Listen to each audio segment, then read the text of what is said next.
जुलै 2022 मध्ये इचलकरंजी नगरपालिकेची महानगरपालिका झाली.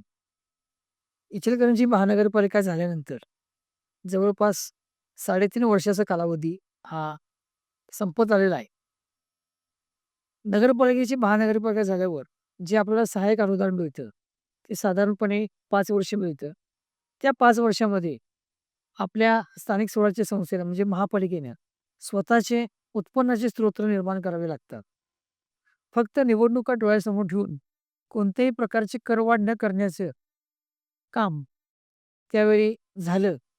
आज तागायत गेल्या 3.5 वर्षामध्ये महानगरपालिकेनं स्वतःचं कोणतं उत्पन्नाचं साहित्य तयार केलं आणि याच्यानंतर जवळपास 1-1.5 वर्षानंतर महापालिकेला सहाय्यक अनुदान येणं बंद होईल.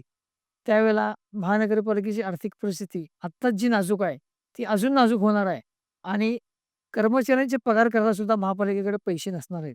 अशा प्रकारची वेळ येणार आहे. कोणत्याही दूरदृष्टी नसलेला अधिकारी आणि कोणतेही दूरदृष्टी नसलेले लोकप्रतिनिधी यांच्यामुळं शहराची अवस्था बिकट होणार आहे. तर तातडीनं महानगरपालिकेच्या उत्पन्न वाढीबाबत हे काय योजना राबवणार आहेत? काय नागरिकांच्यावर भयानक मोठ्या प्रकारची करवाढ लादून हे उत्पन्न वाढवणार आहेत?